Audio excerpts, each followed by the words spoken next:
నమస్తే దేవి, welcome to story board. ఆంధ్రప్రదేశ్కు ప్రతి ఏడాది తుపాన్లు వస్తూనే ఉన్నాయి. ప్రాణ నష్టంతో పాటు ఆస్తి నష్టం సంభవిస్తూనే ఉంది. తుపాన్లను అంచనా వేయడంలో, వాటితో వచ్చే నష్టాన్ని నివారించడంలో మాత్రం ప్రభుత్వాలు విఫలమవుతూనే ఉన్నాయి. దీంతో ప్రతి ఏడాది ఆంధ్రప్రదేశ్లోని తీర ప్రాంతానికి తీరని నష్టం వాటిల్లుతోంది. ఆంధ్రప్రదేశ్ను మొంతా తుపాను వణికిస్తోంది.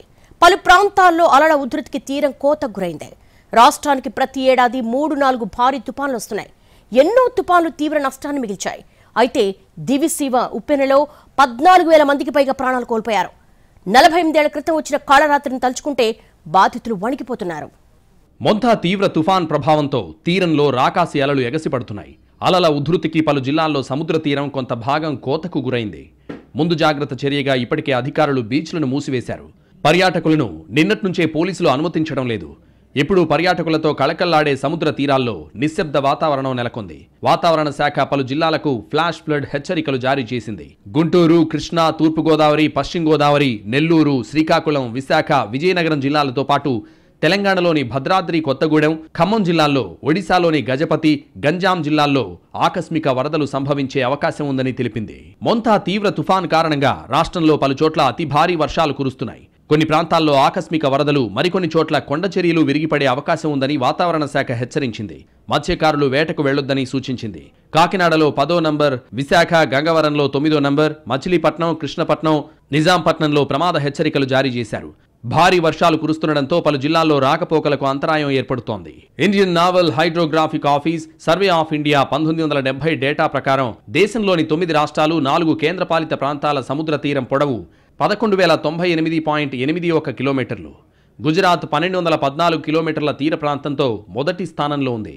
ఆంధ్రప్రదేశ్ తీర ప్రాంత పొడవు 1,053.07 కిలోమీటర్లుంది. ఆంధ్రప్రదేశ్కు తీర ప్రాంతం ఎక్కువగా ఉండడంతో ప్రతి ఏడాది 4-5 తుఫాన్లు వస్తున్నాయి. ఈదురుగాలులు, భారీ వర్షాలకు ఊహించని విధంగా ఆస్తి నష్టం జరుగుతోంది. అనేక మంది తీర ప్రాంత గ్రామాల ప్రజలు ప్రాణాలు కోల్పోతున్నారు. అయితే నవంబర్ నెల వచ్చిందంటే దివిసీమ ప్రజల గుండెల్లో రైళ్లు పరిగెత్తుతాయి. బంగాళాఖాతంలో అల్పపీడనం ఏర్పడినా లేదా తుఫాన్ వచ్చినా బిక్కుబిక్కుమంటూ గడుపుతారు. భారీ వర్షాలు, తుఫాన్లు తీర ప్రాంత ప్రజలకు కొత్తేమీ కాదు. ప్రతి ఏడాది ఆ ప్రాంత ప్రజలను భారీ తుఫాన్లు పలకరిస్తూనే ఉన్నాయి. అడపాదడపా నష్టాలను మిగులుస్తూనే ఉన్నాయి. అయితే 1977 నవంబర్ 19న దివిసీమ ఉప్పెన కాళరాత్రిని మిగిల్చింది. తుఫాను రాత్రి బీభత్సాన్ని అంచనా వేయలేని దివిసీమ ప్రజలను ప్రకృతి మోసం చేసింది. వాన కురుస్తున్నా, తుఫాను తీరం దాటుతున్నా అది పెను ప్రమాదంగా మారుతుందని ఊహించలేకపోయారు. 48 ఏళ్ల క్రితం వచ్చిన దివిసీమ జల ప్రళయం వేల మందిని పొట్టనబెట్టుకుంది. ఎప్పట్లాగే తీరం దాటుతుందని అక్కడి ప్రజలు నిశ్చింతగా నిద్రపోయారు. కనికరం చూపని రాకాసి ఉప్పెన ఆ రాత్రిని కాళరాత్రిగా మార్చింది. అలలు నోళ్లు తెరిచి ఊళ్లకు ఊళ్లనే మింగేసింది. మరెన్నో గ్రామాలు నామరూపాలు లేకుండా పోయాయి. శవాలు గుట్టలుగా పోగుపడ్డాయి. పశువులను అలలు తాటి చెట్టంత ఎత్తుకు తీసుకెళ్లి పడేశాయి. కడలి ఉప్పొంగి లంక గ్రామాల్లో కడుపు కోత మిగిల్చింది. దివిసీమ తలుచుకుంటేనే ఒళ్ళు గగురు పొడిచే ఆనాటి ప్రళయం మిగిల్చిన చేదు జ్ఞాపకాలు ఇంకా కళ్ల ముందు కదలాడుతూనే ఉన్నాయి. ఎప్పట్లాగే తుఫాను తీరం దాడుతుందని అంచనా వేసిన ప్రజలను ఊహించని ప్రళయం కబలించింది. సుమారు 3 తాటి చెట్ల ఎత్తున ఎగసిపడిన రాకాసి అలలు కరకట్ట కట్టలు దాటి దివిసీమ గ్రామాలపై విరుచుకుపడ్డాయి. సముద్రుడు ఉగ్రరూపం దాల్చి ఊళ్లకు ఊళ్లను కబళించాడు. కనికరం లేకుండా ప్రతాపం చూపిన తుపాను గ్రామాల ఆనవాళ్లు తుడిచిపెట్టుకుపోయేలా చేసింది. నిద్రలో ఉన్నవారిని శాశ్వత నిద్రలోకి తీసుకువెళ్ళింది. పశుపక్ష్యాదులు చెల్లాచెదురయ్యాయి. ఉప్పెన ధాటికి పొంగిన అలలు సుమారు 83 గ్రామాలను జల సమాధి చేశాయి. ఎక్కడ చూసినా గుట్టలు గుట్టలుగా మనుషులు, పశువుల శవాలు, కూలిన ఇళ్లు, చెట్లే దర్శనమిచ్చాయి. సుమారు 10,000 మందిని ఉప్పెన బలిగొన్నట్లు అధికారులు అంచనా వేయగా లెక్కకు తెలియకుండా కొట్టుకుపోయిన శవాలు ఎన్ని వేలో తేలలేదు. దివిసీమ ఉప్పెన వల్ల సుమారు 172 కోట్ల మేర ఆస్తి నష్టం వాటిల్లినట్లు అధికారులు అంచనా వేశారు. లెక్కపెట్టలేనంత సంఖ్యలో పశువులు గల్లంతయ్యాయి. మత్స్యకారుల వలలు, పడవలు సైతం కనిపించకుండా పోయాయి. లక్షల మంది నిరాశ్రయులయ్యారు. యావత్ దేశాన్ని ఈ విపత్తు నివ్వెరపోయేలా చేసింది. దాదాపు 8 జిల్లాలకు ఎనలేని కష్టాలను తెచ్చిన ఈ ఉప్పెన ప్రతి ఇంటిలో విషాదాన్ని నింపింది. దివిసీమ మొత్తాన్ని తుడిచిపెట్టేసింది.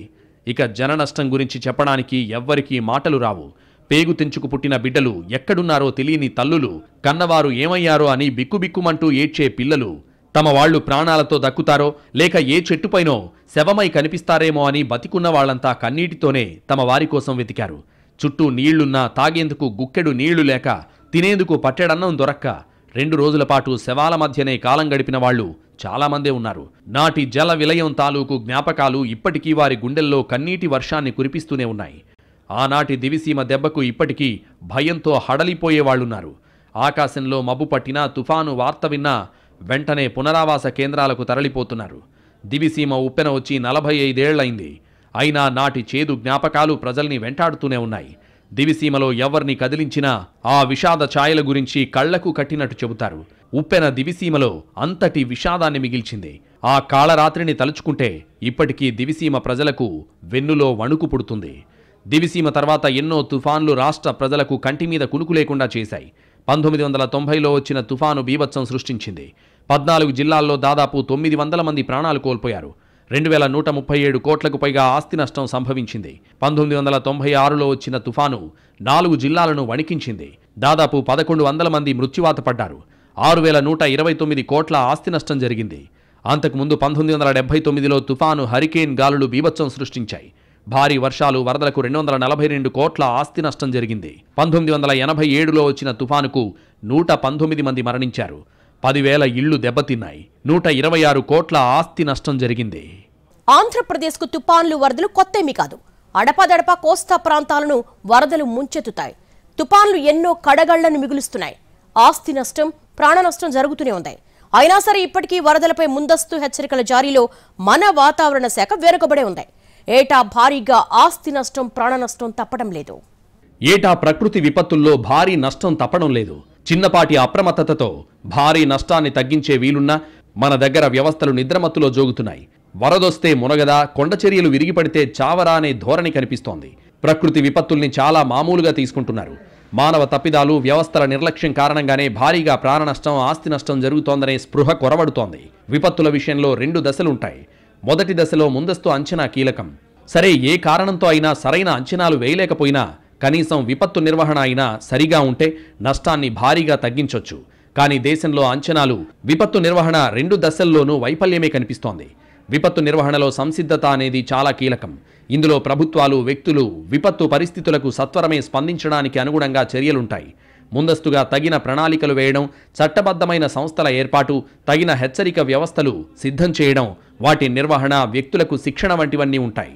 విపత్తు సంభవించినప్పుడు విధ్వంసాన్ని తగ్గించడానికి ముందుగానే తీసుకునే చర్యలన్నీ సంసిద్ధతలో భాగంగా ఉంటాయి. రాష్ట్రంలో విపత్తు నిర్వహణ కోసం యంత్రాంగం లేదని, అసలు చర్యలు తీసుకోలేదని అనుకోవడానికి లేదు. అన్నీ ఉన్నట్టే ఉంటాయి, కానీ ఏవి ఉండవు. కీలకమైన విపత్తు నిర్వహణ విషయంలోనూ యంత్రాంగం పనితీరు ఇలానే ఉంది. దీనికి తోడు నిపుణులైన సిబ్బంది కొరత పెద్ద సమస్యగా మారుతోంది. విపత్తుల నిర్వహణపై ప్రభుత్వాలకు ప్రత్యేకమైన ప్రణాళికలు అంటూ ఏమీ లేవు. విపత్తుల కోసమే ఒక మంత్రిత్వ శాఖను ఏర్పాటు చేసి ప్రత్యేకంగా నిధులు కేటాయించాల్సిన అవసరం ఉంది. ఈ వ్యవస్థ విపత్తు సంభవించిన ప్రదేశంలో ఉపశమన సామాగ్రిని అందించడం, డబ్బు, వస్త్రాలు, మందుల పంపిణీ వంటి పరిమిత విధులు నిర్వర్తించాలి. ఆంధ్రప్రదేశ్కు సుదీర్ఘ తీర ప్రాంతం ఉన్నప్పటికీ దానిపై ఆశించిన స్థాయిలో పరిశోధనలు జరగడం లేదు. ప్రభుత్వాలు కూడా ప్రకృతి విపత్తులపై దృష్టి పెట్టడం లేదు. ఎక్కడికెక్కడ విపత్తు నిర్వహణలో వైఫల్యాలే కనిపిస్తున్నాయి. దేశంలో ఎక్కడ విపత్తు వచ్చినా చివరకు మానవ తప్పిదాలే కారణమని తేలుతున్నాయి. దీనికి తోడు విపత్తు నిర్వహణ వైఫల్యాలతో మరికొన్ని ప్రాణాలు గాల్లో కలుస్తున్నాయి. కనీసం ఒకసారి చేసిన తప్పులు మరొకసారి చేయకూడదనే కామన్ సెన్స్ కూడా లేకుండా పోతోంది. పదే పదే అవే తప్పులు రిపీట్ అవుతున్నాయి. జనం ప్రాణాలతో లెక్కలేదనే పోకడ కనిపిస్తోంది. భీకర తుఫాన్లు, ప్రకృతి విపత్తులు సంభవించినప్పుడు సరైన ప్లానింగ్ ఉండడం లేదు. అంచనా వేయడంలోనూ వాటిని నివారించడంలోనూ అధికార యంత్రాంగం విఫలమవుతోంది. తుఫాన్లను ముందస్తుగా అంచనా వేయడం, ప్రాణ నష్టం, ఆస్తి నష్టం తగ్గించడానికి తీసుకోవాల్సిన చర్యల్లో ప్రభుత్వాలు విఫలమవుతున్నాయి. అత్యాధునిక టెక్నాలజీ సమకూర్చుకోవడంలో ఆంధ్రప్రదేశ్ చాలా వెనకబడింది. ఏదైనా విపత్తు జరిగినప్పుడు తక్షణమే స్పందించి కార్యాచరణలోకి దిగేది స్థానికులే. ఒక ప్రాంతంలో విపత్తు జరిగినప్పుడు దాని ప్రభావాన్ని ప్రత్యక్షంగా అనుభవించేది ఆ ప్రాంత నివాసితులే. అందువల్ల విపత్తుకు సంబంధించి అత్యంత నమ్మకమైన సమాచారాన్ని ఆ కమ్యూనిటీయే అందిస్తుంది. కొన్ని ప్రాంతాల్లో విపత్తులు పునరావృతం అవుతుంటాయి. అలాంటి చోట స్థానిక ప్రజలు సంప్రదాయబద్ధమైన యంత్రాంగాలను ముందుగానే కలిగి ఉంటారు. వరదలు వచ్చే ప్రదేశాల్లో ఇళ్లకు దగ్గరగా గట్లు వేసుకుని నీళ్లు రాకుండా చేసుకునే ఏర్పాట్లు వంటివి ఉంటాయి. విపత్తుల సమయంలో స్థానికులకు బయట నుంచి సహకారం అందేలోపు స్వయంగా వారిలో వారే సహాయం చేసుకుంటారు. రాష్ట్రంలో ప్రకృతి విపత్తులు సంభవిస్తూనే ఉన్నాయి. ప్రకృతి ప్రకోపానికి గురైనప్పుడు ప్రజలు పెద్ద ఎత్తున ప్రాణాలు కోల్పోతున్నారు, ఆస్తులు నష్టపోతున్నారు. రాష్ట్రంలో విపత్తు నిర్వహణ కంటే దాని నిర్వహణ ఒక పెద్ద విపత్తు. ఈ వ్యాఖ్యల్లో కొంత అతిశయోక్తి కనిపించొచ్చు, కానీ ప్రకృతి విపత్తులు వచ్చినప్పుడు వాటిపై కేంద్ర రాష్ట్ర ప్రభుత్వాలు స్పందించే తీరు చూస్తే ఆ వ్యాఖ్యలు సమంజసమే అనిపిస్తోంది. నిజానికి విపత్తులను ఎదుర్కోవడంలో మన దేశానికి ఎంతో అనుభవం ఉంది. దేశంలో గత 110 సంవత్సరాల్లో 90 లక్షలకు పైగా జన నష్టం జరిగింది. దేశంలో భూగర్భ, వాతావరణ, జీవ వైవిధ్యం అపారం. దీనికి తోడు హిమాలయ పర్వతాలు భూకంపాలకు నిలయం. దాదాపు 60% భూభాగం భూకంపాలకు గురవుతుంది. 40 మిలియన్ హెక్టార్ల భూమి వరద బారిన పడుతుంది. తూర్పు, దక్షిణ తీర ప్రాంతాలు అంటే దాదాపుగా 8% భూమి తుఫానుల వల్ల తరచూ నష్టపోతుంటాయి. 68% భూభాగం దుర్భిక్షానికి గురవుతోంది. అన్ని రకాల విపత్తుల్ని ఎదుర్కొన్న అనుభవం ఉన్నా, విపత్తు నిర్వహణ పేరుతో ప్రత్యేక యంత్రాంగం ఉన్నా ఫలితాలు మాత్రం అంతంతే. విపత్తు నిర్వహణపై ప్రత్యేక శిక్షణ పొందిన సిబ్బంది సంఖ్య చాలా తక్కువ. ప్రపంచ దేశాల్లో విపత్తు నిర్వహణ సమర్థంగా చేసి నష్టాన్ని గణనీయంగా తగ్గిస్తున్నారు. రాష్ట్రంలో మాత్రం పదే పదే ప్రకృతి విపత్తులు వస్తున్నా సన్నద్ధత స్థాయి ఎక్కడా పెరగడం లేదు. ఎన్నిసార్లు తుఫాన్లొచ్చినా, వరదలొచ్చినా అదే రకమైన స్పందన కనిపిస్తోంది. ఎప్పటికప్పుడు ఎవరో వస్తారని, ఏదో చేస్తారని ఎదురు చూడడమే కానీ ఎక్కడికక్కడ ఆదుకునే యంత్రాంగం కొరతగానే ఉంది. దీంతో బాధితులు తమ ప్రాణాలు అరచేతిలో పట్టుకుని ఎదురు చూడాల్సిన దుస్థితి కనిపిస్తోంది. రాష్ట్రంలో విపత్తు నిర్వహణ ఏదైనా సంఘటన జరిగినప్పుడే ప్రతిస్పందించే స్థాయి నుంచి విపత్తుకు ముందే దానికి దారితీసే కారణాలు అన్వేషించి వాటిని నివారించే వ్యవస్థాగత స్థాయికి అభివృద్ధి చెందింది. కానీ పనితీరు మాత్రం ఆశించినట్టుగా లేదు. తరచూ సంభవిస్తున్న వైపరీత్యాలు దేశంలో పరిమితంగా ఉన్న వనరులపై ఎంతో ప్రభావాన్ని చూపిస్తున్నాయి. విపత్తు పరిశోధనా కేంద్రం విడుదల చేసిన గణాంకాల ప్రకారం గత దశాబ్దంలో దేశం వివిధ విపత్తుల వల్ల $24 బిలియన్ నష్టపోయింది. ఇందులో వరదల వల్ల $17 బిలియన్, భూకంపాల వల్ల $4.5 బిలియన్, దుర్భిక్షం వల్ల $1.5 బిలియన్ నష్టం జరిగింది. దేశంలో దాదాపు ప్రతి ఏటా కరువులు, వరదలు సంభవిస్తున్నాయి. ఇంత జరుగుతున్నా విపత్తు నిర్వహణ ఏమాత్రం మెరుగుపడలేదు. కనీసం మహానగరాల్లో కూడా విపత్తు నిర్వహణ పటిష్టంగా లేకపోవడం దుర్భర పరిస్థితికి అద్దం పడుతోంది. తుపాన్లు రావడం, ప్రాణ నష్టం, ఆస్తి నష్టం సంభవించడం ఇక్కడ సర్వసాధారణంగా మారిపోయింది. తుపాన్లు వచ్చిన ప్రతిసారి ప్రజలు బిక్కుబిక్కుమంటూ ప్రాణాలు అరచేతులు పెట్టుకుని కాలం వెళ్లదీయాల్సిన పరిస్థితులు ఏర్పడ్డాయి. వాతావరణ కేంద్రం తుపాను హెచ్చరికలు చేయడం, తీర ప్రాంత ప్రజలను పునరావాస కేంద్రాలకు తరలించడం ఇక్కడ నిత్య కృత్యంగా మారిపోయింది. భారీగా ఆస్తి నష్టం జరుగుతున్నా ప్రభుత్వాల్లో మాత్రం మార్పు రావడం లేదు. ఆంధ్రప్రదేశ్లోని తీర ప్రాంతంలో ప్రతి ఏడాది తుఫాన్లు రావడం కామన్. అందులోనూ మే, అక్టోబర్, నవంబర్ నెలల్లో బంగాళాఖాతం నుంచి తుఫాన్లు కోస్తాంధ్రపై విరుచుకుపడుతుంటాయి. గడిచిన 5.5 దశాబ్దాల్లో అంటే 1971 నుంచి 2023 మధ్య శ్రీకాకుళం నుంచి నెల్లూరు వరకు తీవ్ర తుఫాన్లు, అసాధారణ సూపర్ సైక్లోన్లు 60 వరకు తీరం దాటాయి. తుఫాన్ల ప్రభావంతో ప్రాణ, ఆస్తి నష్టం భారీగా ఉంటోంది. ప్రధానంగా రైతులు ఎక్కువ నష్టపోయారు. ఉత్తర హిందూ మహాసముద్రంలోని బంగాళాఖాతం, అరేబియా సముద్రాల్లో మార్చి నుంచి జూన్, సెప్టెంబర్ నుంచి డిసెంబర్ వరకు 2 సీజన్లలో తుఫాన్లు సంభవిస్తుంటాయి. ప్రధానంగా మే, నవంబర్ నెలల్లో వీటి తీవ్రత ఎక్కువగా ఉంటుందని పలు గణాంకాలు చెబుతున్నా గత 2 దశాబ్దాల్లో అక్టోబర్లో కూడా తీవ్ర విధ్వంసం సృష్టించిన తుఫాన్లొచ్చాయి. పర్యావరణ మార్పులతో వాతావరణం వేడిగా మారుతోంది. సముద్రాల ఉపరితల ఉష్ణోగ్రతలు క్రమేపీ పెరుగుతున్నాయి. ఇది తుఫాన్ల తీవ్రత పెంచేందుకు దోహదపడుతుంది. 1971లో శ్రీకాకుళం జిల్లా బారువా, 1977లో కృష్ణా జిల్లా దివిసీమ ఉప్పెన తీవ్ర విషాదాన్ని మిగిల్చాయి. 1980 నుంచి 2000 వరకు ఏడాదికో తుఫాన్ కోస్తాలో ఎక్కడో చోట తీరం దాటింది. 1990 మేలో సంభవించిన తుఫాన్ కోస్తాలోని పలు జిల్లాలను అతలాకుతలం చేసింది. 1996లో బలుసుతిప్ప తుఫాన్ కోనసీమను కకావికలం చేసింది. 1999లో 2, 2000 నుంచి 2005 వరకు 6 తుఫాన్లొచ్చాయి. ఖైముక్, లైలా, జల్, నీలం, హుద్హుద్, తిత్లీ ఇలా ప్రతి తుఫాన్ కారణంగా ఆస్తి నష్టం వేల కోట్లలో ఉంటోంది. 2014లో సంభవించిన హుద్హుద్ వల్ల 21,908 కోట్ల రూపాయల నష్టం వాటిల్లిందని అంచనా వేయగా దీంట్లో 3వ వంతు విశాఖపట్నంలోని పరిశ్రమలకు వాటిల్లింది. తుఫానులంటే ఏపీ ప్రజలకు 1977 దివిసీమ ఉప్పెన గుర్తుకొస్తుంది. అప్పటి వరకు వివిధ ప్రాంతాల్లో వచ్చిన తుఫానుల గురించి సినిమా థియేటర్లలో వార్తల ప్రదర్శనలో చూడటమే కానీ ప్రత్యక్షంగా చూడలేదు. నాటి తుఫానుకు కృష్ణా జిల్లా దివిసీమ అల్లకల్లోలమైంది. గ్రామాలకు గ్రామాలే సముద్రంలోకి కొట్టుకుపోయాయి. వందలాది మంది మృత్యువాత పడ్డారు. కానీ గుంటూరు జిల్లాలో మాత్రం అంత తీవ్రత కానరాలేదు. మడ అడవులు రక్షణ కవచంగా నిలవటమే అందుకు కారణం. సహజ సిద్ధంగా ఏర్పడే కవచం లాంటి మడ అడవి కొన్నాళ్లుగా కలప బకాసురుల గొడ్డలి వేటుకు గురవుతోంది. మరికొంత భూబకాసురుల అత్యాశకు మాయమైంది. గుంటూరు జిల్లాలో ఎక్కువ భాగం అడవి సముద్ర తీర ప్రాంతంలోనే ఉంది. తుఫానులు, సునామీ వంటి విపత్తులు వచ్చినప్పుడు తీర భూభాగం కోతకు గురికాకుండా ఉండేలా మడ చెట్లు అడ్డుకుంటాయి. ఇవి ఎక్కువగా నదులు, కాల్వలు, సముద్రంలో కలిసే చోట ఉప్పు తీపి నీరు కలిసే ప్రాంతంలో ఎక్కువగా సహజ సిద్ధంగా పెరుగుతాయి. మొక్క కంటే వేర్లు వృద్ధి చెంది నేలలో నీటిలో వలలా అల్లుకుపోయి బలమైన ఇనుప చట్రంలా మారతాయి.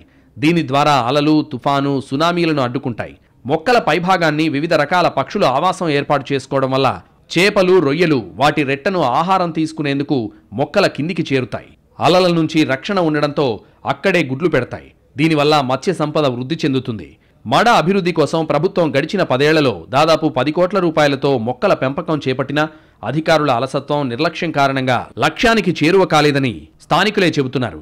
ఆక్రమణల పర్వంతో జీవ వైవిధ్యం కూడా దెబ్బతింటోంది. విపత్తుల నివారణకు వ్యవస్థలు ఏర్పాటైనప్పటికీ ప్రజలకు తగిన అవగాహన కల్పించడంలో, శిక్షణ ఇవ్వడంలో విజయవంతమైనట్లు కనిపించడం లేదు. సంక్షోభ సమయంలో తాను ఎలా స్పందించాలనే విషయంలో సగటు పౌరునికి తగిన శిక్షణ లేదు. పాఠశాల స్థాయిలో విపత్తు నిర్వహణ పాఠ్యాంశంగా చేర్చినప్పటికీ బోధనలో దానికి తగిన ప్రాధాన్యత కొరబడింది. దీనికి తోడు కేంద్ర రాష్ట్రాల మధ్య సరైన సమన్వయం లేదు. విపత్తు నిర్వహణ సరిగా లేకపోతే దేశ భద్రతకు విఘాతం కలుగుతుంది. అది మన ఉనికికే ప్రమాదం.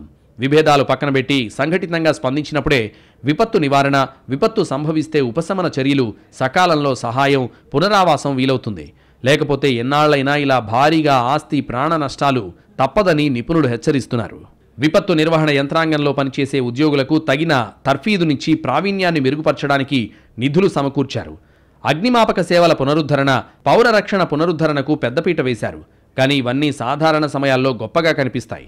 తీరా విపత్తులొచ్చే సమయానికి ఈ యంత్రాంగం అడ్రస్ ఉండదు. ఎక్కడలేని కారణాలని చెబుతారు. భారీ పాలనా యంత్రాంగాన్ని రూపొందించినప్పటికీ, వేల కోట్ల రూపాయలు ఏటా ఖర్చు చేస్తున్నప్పటికీ విపత్తులు సంభవిస్తూనే ఉన్నాయి. వాస్తవానికి పెద్ద, చిన్న విపత్తులన్నీ మానవ తప్పిదాల వల్లే సంభవిస్తున్నాయని ఒప్పుకోక తప్పదు. విపత్తు సంభవించే వరకు వేచి ఉండకూడదు.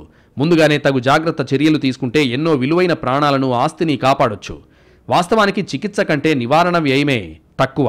అధునాతన సాంకేతికతను అందిపుచ్చుకుని ముందస్తు అంచనాలు వేయడంలో ఖచ్చితత్వం పెంచుకోవాలి. అటు కేంద్ర, రాష్ట్ర ప్రభుత్వాలు కూడా విపత్తు నిర్వహణను సీరియస్గా తీసుకోవాలి. సంబంధిత యంత్రాంగాన్ని పటిష్టపరచాలి. ప్రకృతి విపత్తుల కారణంగా జరిగే నష్టాన్ని గణనీయంగా తగ్గించడం ప్రభుత్వాల బాధ్యత అని గుర్తించాలి. అదేదో సహజ పరిణామంగా తీసుకునే అలవాటు మానుకోవాలి. ప్రకృతి విపత్తులు చెప్పి రావు. భూకంపాలు, విస్ఫోటనాలు లాంటి విపత్తుల్ని పూర్తి స్థాయిలో అంచనా వేయడం కష్టం. కానీ వరదలు, తుఫాన్ల వంటి విపత్తుల్ని ముందస్తుగా అంచనా వేయొచ్చు.